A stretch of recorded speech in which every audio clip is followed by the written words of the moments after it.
ہر گناہ و کفر کا قاصد ہے، قاصد ہاتھ پکڑ کر کسی کو لے جانا، جو کفریہ اعمال اور اخلاق اور عادات تمہارے اندر پیدا کرے گا۔ غیر مسلموں کے طور طریقے تمہارے اندر آئیں گے اور غیر مسلموں کے طور طریقے تمہیں اچھے لگیں گے، اس لیے کہ شیطان وہ طور طریقے تمہارے لیے خوبصورت بناتا ہے، اور خوبصورت پھر اس لیے تمہیں لگتے ہیں کہ تمہارے دل کی کیفیت بگڑ چکی ہے، تمہارے دل کا خیال، تمہارے دل کی سوچ اور وہ فکر بگڑ چکی ہے، اسی وجہ سے تمہیں دین اور دینداری مشکل بھی لگتی ہے، دین اور دینداری کی طرف آنا بھی تمہیں مشکل لگتا ہے۔ لیکن علاج یہی ہے اس کا کہ ہم اپنے دل کی کیفیت کو سمجھیں، موت کو زیادہ یاد کریں،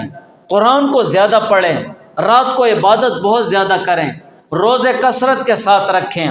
نیک اور صالح لوگوں کی مجلس میں بیٹھیں، ان کی باتوں کو سمجھیں اور ان باتوں پر عمل کرنے کی کوشش کریں۔ جب دل صحیح ہو گیا ہے